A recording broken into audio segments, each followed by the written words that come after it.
Hey மக்களே, மீண்டும் voice of ஏஐக்கு வரவேற்கிறேன். நான் உங்கள் ரஷீத். போன எபிசோட்ல ஏஐ ஏஜென்ட்டுங்கிற ஒரு சூப்பர்மேனை எப்படி உருவாக்குறதுன்னு உடற்கூறு லெவல்ல பார்த்தோம். அத கேட்டதும் எனக்கும் ஆர்வம் தாங்கல. நேத்து ராத்திரி முழுக்க உட்காந்து எனக்காக பிரியாணி ஆர்டர் பண்ற ஒரு ஏஜென்ட்டை உருவாக்கிட்டேன். அது சூப்பரா வேலை செய்யுது. சில சமயம்னா அட யாசர் வாங்க, அதுதான் பிரச்சனையே. நேத்து மதியம் ஒரு மட்டன் பிரியாணி ஆர்டர் பண்ணுன்னு சொன்னேன். அது உடனே ஸ்விக்கில ஆர்டர் பண்ணிடுச்சு. நான் செம்ம குஷி. ராத்திரி அதே மாதிரி சொன்னேன். அது என்ன பண்ணுச்சு தெரியுமா? பக்கத்து தெருவுல இருக்கிற எல்லா பிரியாணி கடைக்கும் ஃபோன் பண்ணி, எங்க எஜமானுக்கு 1000 மட்டன் பிரியாணி வேணுமா, உடனே அனுப்புங்கன்னு சொல்லிடுச்சு. மொத்த தெருவும் என் வீட்டு முன்னாடி கூடிருச்சு. ரஷீத், நீங்க இப்போ ஏஐ ஏஜென்ட் உருவாக்குற 99% டெவலப்பர்ஸ் சந்திக்கிற பிரச்சனைக்குள்ள கால வச்சிட்டீங்க. உங்க ஏஜென்ட் வேலை செய்து, ஆனா அது நம்பகத்தன்மையா இல்ல. அதோட இந்த கணிக்க முடியாத நான் டிட்டர்மினிஸ்டிக் குணத்தை எப்படி கட்டுப்படுத்துறது? அதுக்கு தான் உங்களை கூப்பிட்டேன். போன தடவை ஏஜென்ட்டை உருவாக்க ஒரு கைடு பார்த்தோம். இந்த தடவை உருவாக்குன ஏஜென்ட்டை அடக்கி ஆள்றதுக்கு ஏதாவது மந்திரம் அந்த கைட்ல இருக்கா? மந்திரம் இல்ல, ஆனா ஒரு தந்திரம் இருக்கு. அதுக்கு பேரு தான் ஏஜென்ட் ஆப்ஸ். இது வெறும் வார்த்தை இல்ல, இது ஒரு சித்தாந்தம். டெவ்ஆப்ஸ், எம்எல் ஆப்ஸ்னு கேள்விப்பட்டிருப்பீங்க. இது அதோட அடுத்த கட்ட பரிணாமம். ஸ்பெஷலா ஏஐ ஏஜென்ட்களுக்காக உருவாக்கப்பட்டது. ஏஜென்ட் ஆப்ஸா? அப்போ இனிமே என் பிரியாணி ஏஜென்ட்டை நம்பி நான் நிம்மதியா தொங்கலாமா? நிச்சயமா. ஆனா அதுக்கு முன்னாடி நீங்க உங்க ஏஜென்ட்டை எப்படி டெஸ்ட் பண்ணீங்க? சரி, ஆர்டர் பண்ணது நல்லாதான் இருக்குன்னு ஒரு வைப் டெஸ்டிங் பண்ணீங்களா? ஃபீல் குட்டா இருக்கு, அதனால இது வேலை செய்யும்னு நினைச்சீங்களா? ஆமா, அப்படித்தான் பண்ணேன். வேலை எப்படி பண்றது? அங்கதான் சார் மொத்த பிரச்சனையும் ஆரம்பிக்குது. ஒரு F1 ரேஸ் காரை உருவாக்குற டீம் காரை செஞ்சு முடிச்சதும் டிரைவரை உட்கார வச்சு ஒரு ரவுண்டு ஓட்டி பாருப்பா, ஃபீல் எப்படி இருக்குன்னு சொல்லுன்னு கேட்பாங்களா? மாட்டாங்க. ஒவ்வொரு நட்டு போல்ட்டுல இருந்து இன்ஜின் வெப்பநிலை, டயர் அழுத்தம் வரைக்கும் 1000 விஷயங்களை செக் பண்ணுவாங்க. அந்த மாதிரி ஒரு தொழில்முறை அணுகுமுறை தான் இந்த agent apps. Oh my god, நான் ஒரு தெருமுன மெக்கானிக் மாதிரி யோசிச்சிருக்கேன். நீங்க ஒரு F1 டீம் மாதிரி பேசுறீங்க. சரி, இந்த ஏஜென்ட் ஆப்ஸ்ல அப்படி என்னதான் இருக்கு? ஏஜென்ட் ஆப்ஸ் ஏஜென்ட் மதிப்பீட்ட 4 அடுக்குகளா பிரிக்குது. இதுதான் இந்த கைடோட முக்கியமான பகுதி. அடுக்கு 1, பாகங்களின் மதிப்பீடு, காம்பனன்ட் லெவல் எவாலுவேஷன். இதுதான் முதல் படி. இங்க நாம ஏஐயோட மூளைய LLM டெஸ்ட் பண்ணல, அது பயன்படுத்துற டூல்ஸ், அதாவது கை கால்களை தனித்தனியா டெஸ்ட் பண்றோம். உங்க பிரியாணி ஏஜென்ட்ல ஸ்விக்கி ஏபிஐ கூப்பிடுற ஒரு டூல் இருக்கும்ல, அந்த டூலுக்கு சரியான ஆர்டர் ஐடி கொடுத்தா சரியா வேலை செய்தா, தப்பான ஐடி கொடுத்தா என்ன எரர் தருதுன்னு டெஸ்ட் பண்றது. இது ஒரு சாதாரண யூனிட் டெஸ்ட் மாதிரி. F1 கார்ல டயரை தனியா, பிரேக்க தனியா டெஸ்ட் பண்ற மாதிரி. ஓகே, இது புரியுது. பாகங்கள் எல்லாம் சரியா இருக்கு. அடுத்து அடுக்கு 2, பயணப்பாதை மதிப்பீடு, ட்ரஜெக்டரி எவாலுவேஷன். இதுதான் மிக மிக முக்கியமான அடுக்கு. இங்கதான் நாம ஏஐயோட சிந்தனை ஓட்டத்தையே டெஸ்ட் பண்றோம்.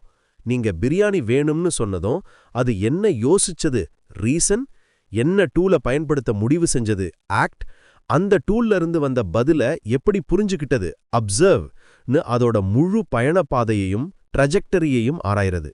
உங்க விஷயத்துல 2வது தடவை அது ஏன் 1000 பிரியாணிக்கு ஆசைப்பட்டதுன்னு அதோட சிந்தனை ஓட்டத்தை பார்த்தாதான் தெரியும்.